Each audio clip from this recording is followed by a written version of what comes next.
We are just a couple days away from kickoff of the 2024 NFL season, and your New York Giants, they just got great news. We're going to break that down on today's show. But first, if you want to beat the Minnesota Vikings this week, subscribe to the channel. We put out free videos, multiple videos every single day, and I want to take down Vikings Now, another NFL channel here at Chat Sports, and subscribers picked up this week. So if you love the Giants and you want to be 1-0, subscribe to the channel.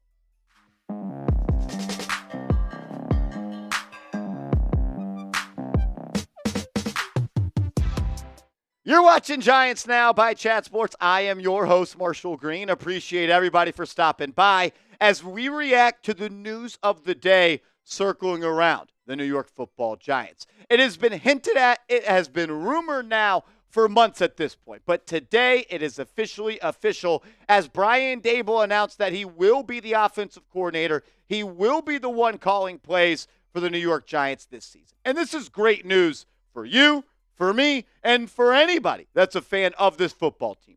Because what we saw last year from an offensive production, or I guess lack of production standpoint, this is awesome news. Look, I don't want to blame everything that happened last year on Mike Kafka because, one, that's not fair and it's not true. There were multiple reasons. There were multiple factors as to why the New York Giants were maybe the worst offense in recent NFL history. Some numbers here. 31st ranked scoring offense. 31st when it comes to yards per game. Last in the NFL in passing yards per game. And surprisingly, they were middle of the pack when it came to rushing yards per game. But let's go into a little bit deeper dive of some advanced analytics because I don't think just passing stats, running stats, and all that tell the full story. The Giants converted their third downs at the 31st rank in the NFL. Their red zone touchdown percentage, which was a major reason as to why they were good in 2022 and why they made the playoffs, it took a nosedive in 2023. They were 30th when it came to red zone TD percentage. They were 31st in just total first downs picked up in a game last year, and they averaged 1.4 points per first quarter. Worst in the National Football League. Look about it in an even deeper lens. They were 30th in the NFL in early down success. Look at any metric. Read anything about the NFL. The teams that are most explosive, the teams that put up the most points, they have success on first down. They have success on third down. They don't get in second and long. They don't get in third and long. The Giants, they operated a lot in second and long and third and long. And teams that have explosive plays, they score more points. It's easy to score touchdowns when you create explosive plays. The Giants did not do that. They had the 27th most explosive plays or explosive play percentage in the NFL. But the stat that I thought was most telling when you're talking about the New York Giants story for the 2023 season was the first drive of the game stats. Why? Because the first drive of the game is scripted. You practice that script all week long. You come into the game saying, we're going to do this, and this is what our first drive is going to look like. Okay, so Mike Kafka and probably Brian Daboll come together during the game week. They put a drive together, and what are the results that come from those drives that were put together? 31st, an estimated points added per play. 30th in yards per play. 29th in the 3 and out percentages. What about their punt rate? 30th. Touchdown rate? 30th. And overall points per drive? 31st. The Giants' offense was a joke last season. I don't want to spend too much time harping on last season. And again, I don't want to just blame Mike Kafka because there's a lot of people that deserve really a piece of the pie when it comes to how bad they were. Daboll absolutely deserves some of that. Mike Kafka does. Daniel Jones does. The offensive line. Bobby Johnson. The lack of playmakers. John Mara. Everyone that involved themselves with the New York Giants last year, Joe Shane included, they deserve blame for the product that they put out on the offensive field last year. But why is this good news for the New York Giants? One, because Brian Daboll at one point was looked at as the best offensive coordinator in the National Football League.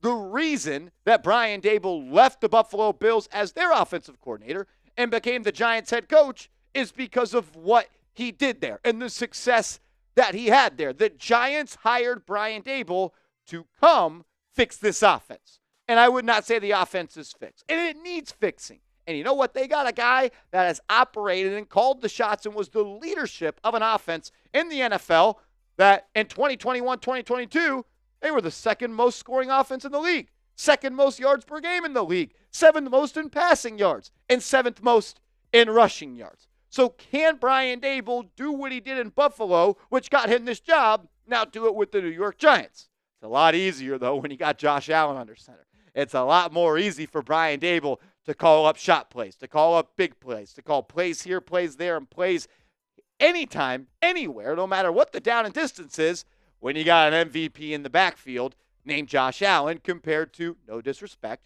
Daniel Jones. But there was a lot of talk for a long time as to, and really the reason Brian Daboll said he didn't want to call plays is because it was his first time being a head coach, and he wanted to be the CEO. He wanted to manage everything.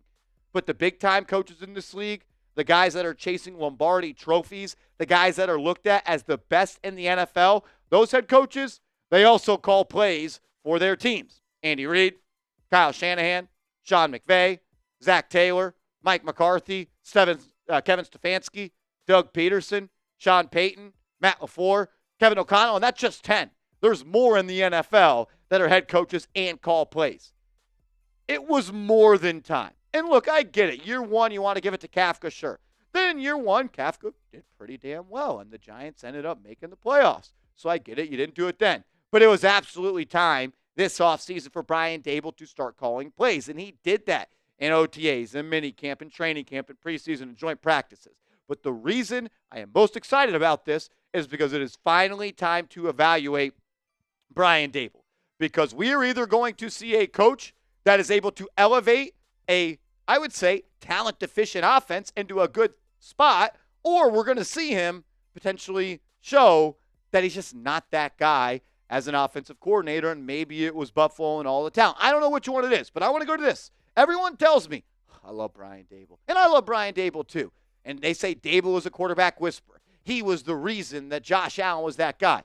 I never thought that was truly fair because, one, the player always deserves the credit for the work they put in and the talent they have, but Daboll was definitely a part of the journey that saw Josh Allen go from a guy that looked like a bust his rookie year to a guy that's going to consistently be competing for MVPs. And if you are a quarterback whisperer, well, God damn it, do it right now because the Giants, they need someone whispering in the ear of Daniel Jones, and it should not be Kay Adams. It should be Brian Daboll. Look at the stats of Daboll and Daniel Jones together.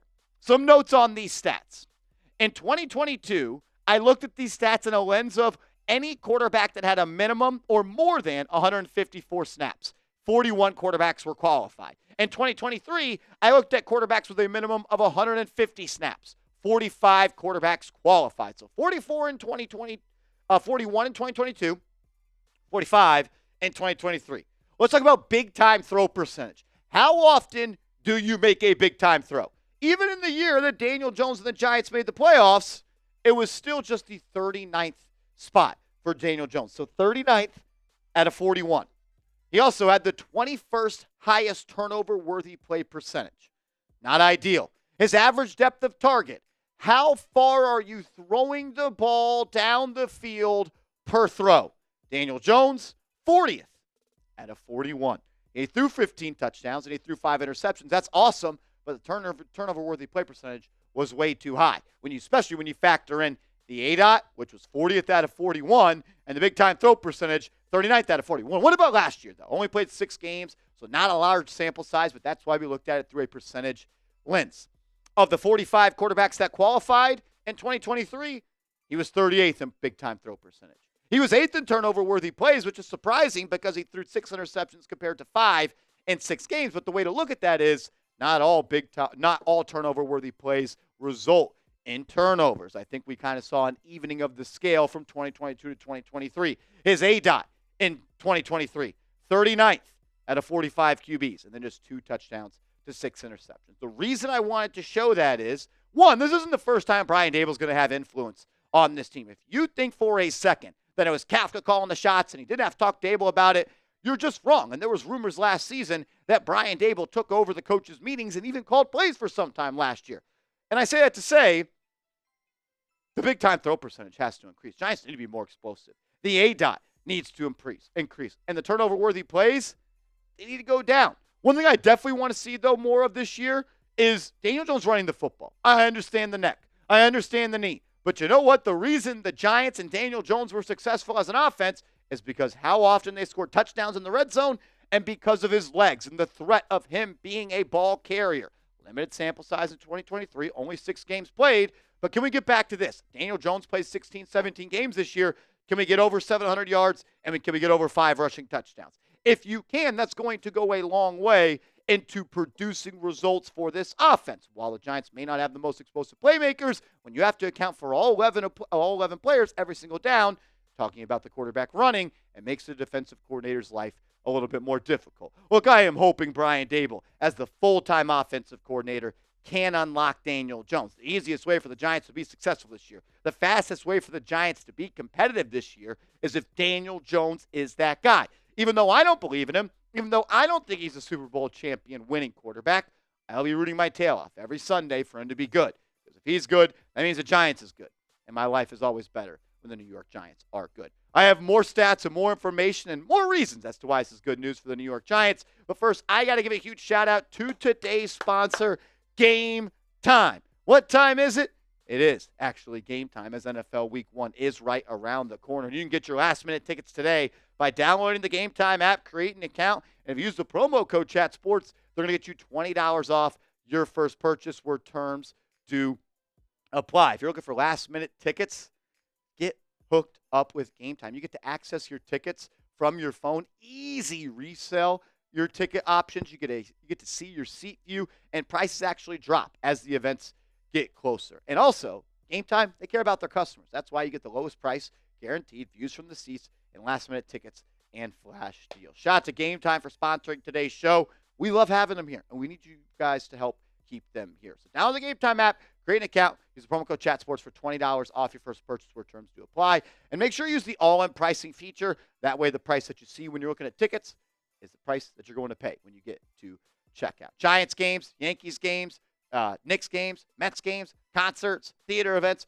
comedy shows, and so much more. If you need a ticket, you can get it through Game Time. So download the Game Time app, create an account, and use that promo code, CHATSPORTS, for $20 off your first purchase. I'll make sure all that information is clickable down in the comments and description of today's video. Is there any way in the world that we can consistently get a performance like this from Daniel Jones? I understand that Vikings defense that they played in the 2022-2023 playoffs was arguably one of the worst of all time. But look, when Brian Daboll was the offensive coordinator for the Bills in 2020, he was the AP Assistant Coach of the Year. And the Bills' offense ranked second in overall in both yards, 396.4, and points, 31.3 per game in 2020. He improved the scoring production by 11.7 points per game from 2019 to 2020 with the Bills. And we saw how easy he made it for Daniel Jones in that playoff game. People were running wide open. He was hitting guys in stride. And look, even me, who doesn't believe in Daniel Jones being that guy, I got to salute and tip my cap to the brother because he cooked the Minnesota Vikings. First player in NFL history with 300-plus passing yards, 2+ passing TDs, and 70 rushing yards in a playoff game. If this guy can consistently show up this year, if Brian Daboll can fix Daniel Jones, start building the statue, or maybe wait to build the statue. You might lose some more weight, but Brian Daboll is going to go down as one of the most influential and best coaches in recent Giant history, especially following the Super Bowl era of Tom Coughlin. It's a tall task. It's not going to be easy. So maybe he shows us this year that he can make life easy for a quarterback, but it's just not going to be Daniel Jones that reaps those rewards down the line. And honestly, I wouldn't hate that. I wouldn't, because I would like to see I would like to see Brian Daboll be able to handpick his quarterback, for him to go out and choose his own guy that he wants to work with. We saw in Hard Knocks, he said he would want the Giants to draft Jaden Daniels.